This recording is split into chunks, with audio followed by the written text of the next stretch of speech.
pues es como interesante lo que nos presentan. Un poco había tenido contacto por Raquel Lucas Platero. Sigo el movimiento de Foro de Vida Independiente y Libertad.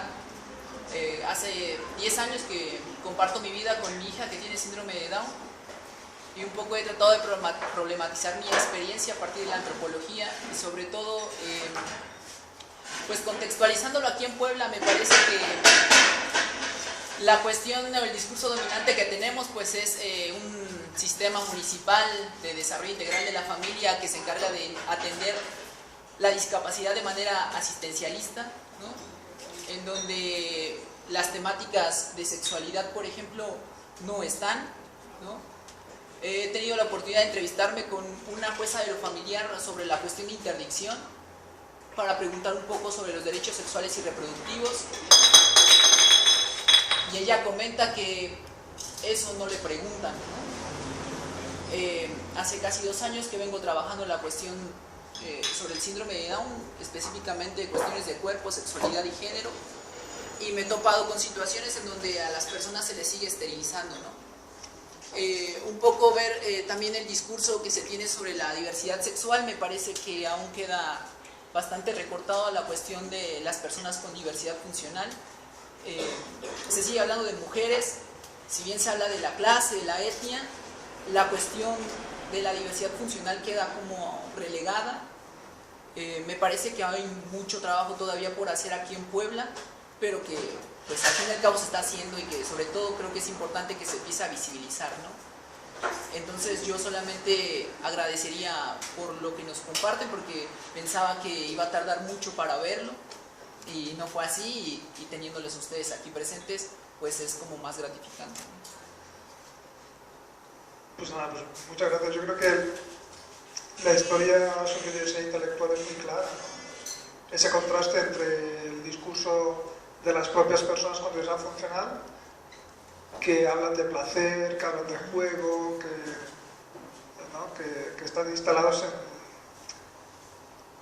en esa parte viva, ¿no? de la sexualidad, y cuando escuchamos las familias, pues es la esterilización, es el problema, el miedo, el abuso, ¿no?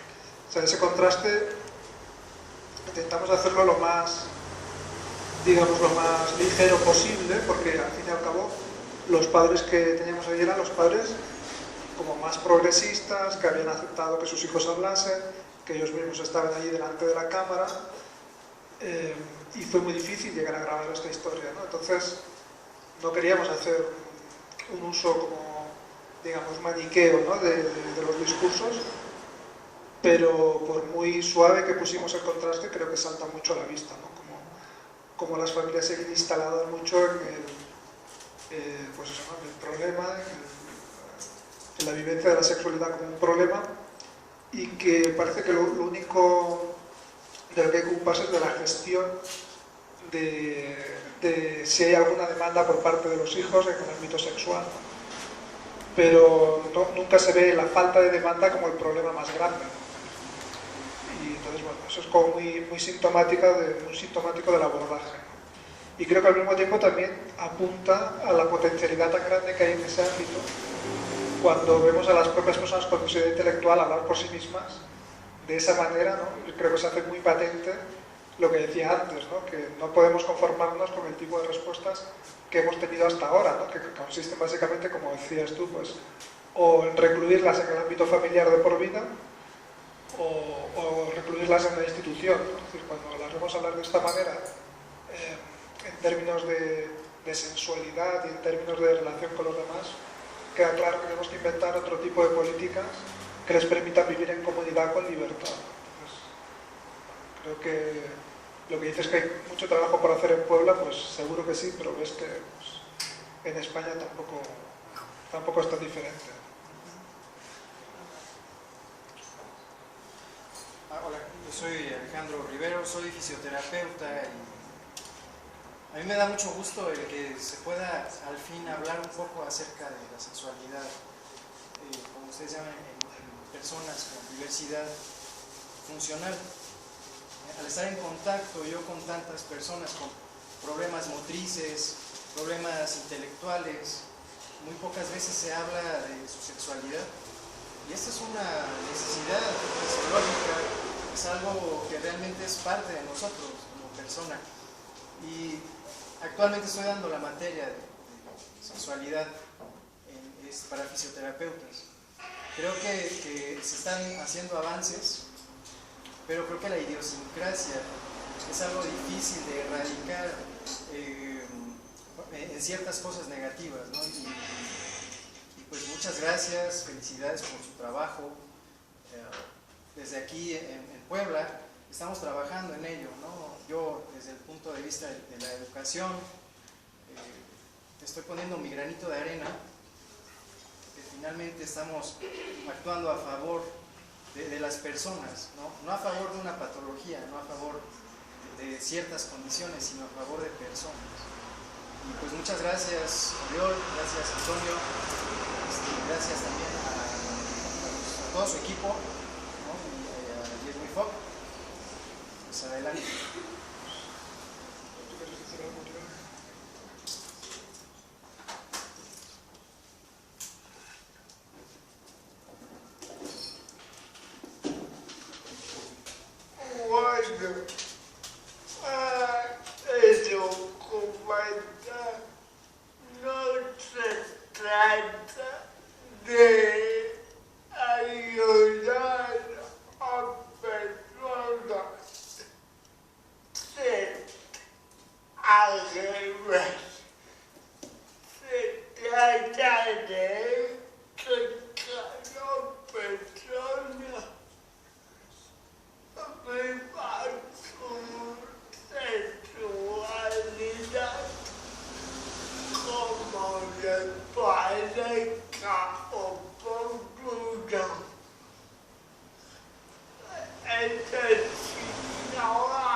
Es importante eso, ¿no? La idea del documental no era hacer, digamos, como una especie de demostración de nosotros también podemos, ¿no? Es decir, no hay un intento de encajar en lo que se supone que es la sexualidad y cómo se supone que se vive el placer y el deseo, ¿no? Sino justamente ir en la vía en la que dice Oriol, pues no tanto de esa asimilación, sino con la idea de romper esa idea de que hay una manera en que deben ser las cosas, ¿no? Que es muchas veces el papel que han jugado los profesionales en esto, ¿no? Es decir, los profesionales muchas veces, en lugar de ser como, digamos, herramientas, ¿no? al servicio de las necesidades de las personas, han jugado más un papel de intentar que las personas encajen en un cierto modelo, en una cierta manera de hacer las cosas, ¿no? Había, por ejemplo, alguna de las declaraciones que hacen los padres, ¿no? En la historia de diversidad intelectual, ¿no? Cuando hay un padre que habla de que entre los profesionales y la familia habían conseguido, lo expresaba como un éxito, que su hijo dejase de tocarse sexualmente, ¿no? Bueno, creo que es como muy significativo, ¿no? De cómo hay que darle la vuelta a ese papel de los profesionales, ¿no? Y sí, yo creo que hay cosas que en realidad serían como más sencillas, ¿no? Es decir, estamos ahora hablando, ¿no? Sobre sexualidad, vemos el documental, tenemos un montón de ideas brillantes, ¿no? Pero al final podría ser como más sencillo, ¿no? O sea, facilitar que la gente tenga los espacios, los tiempos y las maneras para relacionarse, ¿no?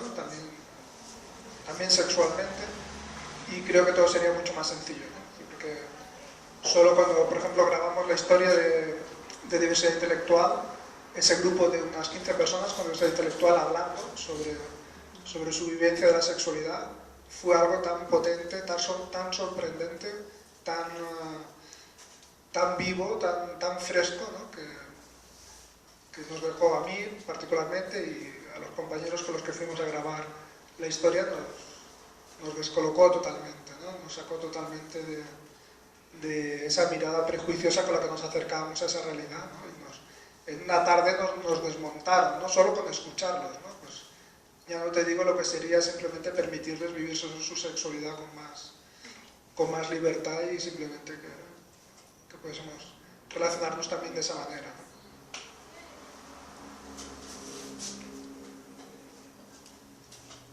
Sí, tú. Bueno, primero dos comentarios. El primero es que todo el documental se me hace muy cachondo. Me la pasé... ¿Cachondo qué significa en mexicano? Ah, bien. Sexy. Yo pensé que iba a ser un asunto más formal, no sé. Y lo padre es que me excité muchas veces. Bueno, durante todo el documental.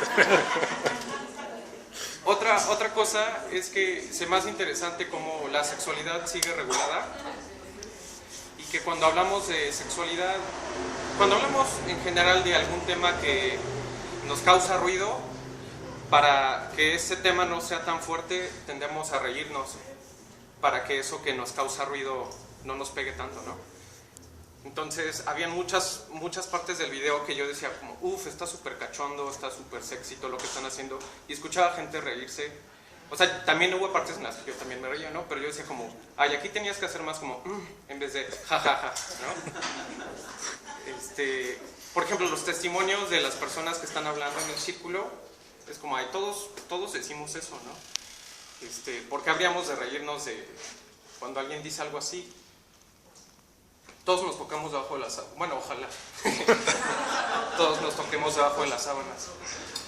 Y por último, como chavo gay, pertenecer a este círculo llamado diversidad sexual, creo que el término diversidad sexual a veces se ha convertido en un eufemismo para no querer decirle a alguien gay. Nos dicen, eres de la diversidad sexual, ¿no? Y me gusta que dan una solución al poner diversidad funcional y me gustaría que no se utilizara como otra vez un eufemismo. En vez de decir, y estás en silla de ruedas, es como, tienes diversidad funcional, ¿no? Que no se cree ese eufemismo, porque justamente es lo que no queremos, ¿no? Que se nos estigmatice otra vez. Y sobre todo dentro de nuestros propios colectivos, ¿no? Claro. Esto. Pues nada, si te has puesto cachondo es que no lo hemos hecho tan mal, está bien. Está chido. Y bueno, lo que comentas sobre la terminología, pues sí, al final las palabras son una herramienta, pero esa herramienta, si no consigue cambiar, digamos, la dinámica social alrededor de esa realidad, si no consigue cambiar los valores, la manera de pensar esa realidad, pues al final simplemente la palabra vuelve a asociarse, digamos, a algo indeseable, ¿no? O sea que la palabra por sí misma no es una varita mágica que cambie la realidad, pero sí es un instrumento más, ¿no? Es un instrumento más, sobre todo simplemente porque por primera vez es un término que viene propuesto desde la propia vivencia de las personas con diversidad funcional. Por primera vez no es un término que nos ha caído desde arriba, ¿no? desde los profesionales, desde la academia, sino que por primera vez, con todos los defectos y todas las virtudes que pueda tener el término, es una propuesta que viene de las propias personas con diversidad funcional. Y luego comentabas lo de las risas, ¿no? Yo creo que hay un poco de todo. Creo que hay partes en el documental que son realmente graciosas, que están dichas con gracia y que están dichas también en un ambiente digamos, relajado, extendido, de risa, ¿no? Es decir, por ejemplo, la historia con diversidad intelectual, realmente cuando la grabamos, pues era digamos, como una dinámica muy divertida y donde entre ellos mismos, que desde luego no se tratan de manera infantil entre ellos, se reían mucho, ¿no? Es decir, que ya estaba hecho con mucho humor entre ellos mismos, ¿no? Y eso simplemente se refleja luego. Luego hay otra parte de lo que dices tú, ¿no? Que cuando algo te descoloca, pues te ríes y te da un tiempo y te da un margen y te da una distancia para ver qué te está pasando porque te sientes descolocado, ¿no? Eso también, algo de eso también seguramente hay, ¿no? Bueno, creo que lo fundamental es que en todo caso, a mí nunca, en todas las presentaciones que hemos hecho, nunca me ha parecido encontrar que la risa, que siempre hay risas, ¿eh? Siempre hay un cierto nivel de risa, no me ha parecido detectar que hubiese, digamos, la risa del que se ríe desde fuera del otro como algo ridículo, ¿no? O sea, esto sí que no me ha parecido en ningún caso detectarlo, más bien una mezcla de las otras cosas, ¿no? Un poco de descoloque y un poco también de que simplemente son cosas que están dichas con gracia y con humor, ¿no? Y otra duda, perdón, ¿la podemos descargar?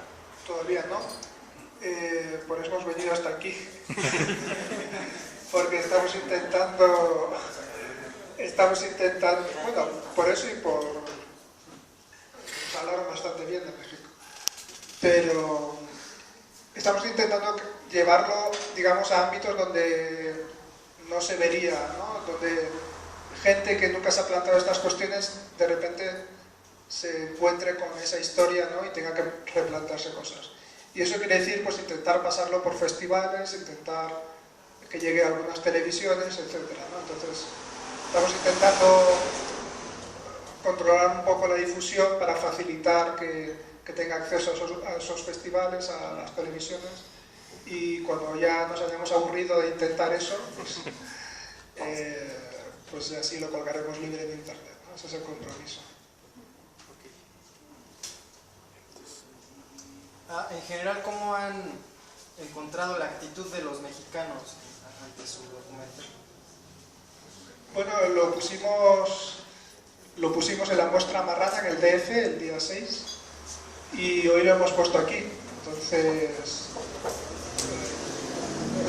digamos que eso es todavía un grupo pequeño de personas, pero bueno, el hecho de que estemos aquí, digo, también es un síntoma del interés que ha generado y estamos muy contentos con eso, ¿no? De que realmente hay un interés por el tema y por el documental en particular, y de momento pues la acogida es muy positiva, sí.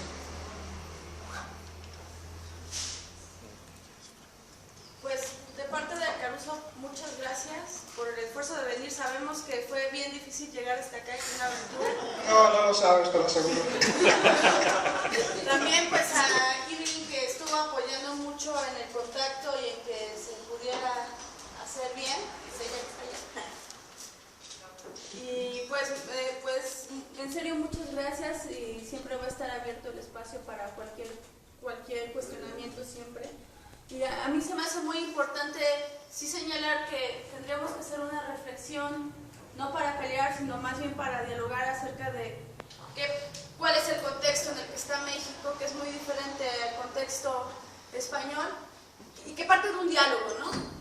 Pero justamente para pensar de una manera descolonial también.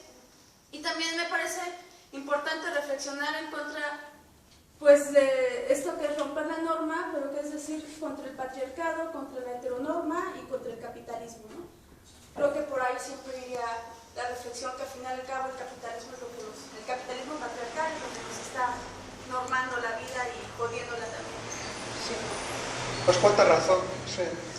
Bueno, yo creo que también eso en el documental es algo que ocurrió sin que estuviese previsto, como ese espacio se dio como un espacio de encuentro entre diferentes grupos que hacen política desde el cuerpo, ¿no?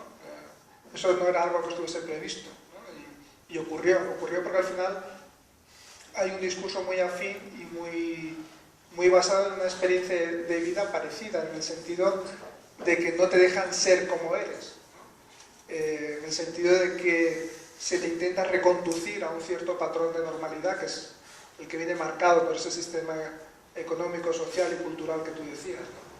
Entonces, en eso nos hemos encontrado grupos, en principio, que parecemos muy alejados y haciendo trabajos muy distintos, ¿no? Y que hemos encontrado que en realidad tenemos un discurso muy afín y que es una lucha absolutamente común y compartida, ¿no? Y que además o conseguimos cambiar las cosas para todas o no vamos a cambiar absolutamente nada, porque todos esos ejes de opresión están perfectamente intrincados y perfectamente sincronizados para hacer que, digamos, que la gran máquina funcione como funciona, ¿no? Y esa máquina no resiste que uno solo de esos ejes se cayese, ¿no? No puede caer, o sea, cae uno, caen todos. Y al revés también. Si no conseguimos que caigan todos, uno solo no caerá. Pues muchas gracias a Caruso por habernos permitido estar aquí. Es un placer hacer política en los bares. Y sí, también muchas gracias a Evelyn porque realmente la hemos torturado bastante con dime, qué dijo, dime. Y bueno, realmente la gestión y el apoyo que nos ha dado para estar aquí y en general en la visita a México, pues muchas gracias, Evelyn.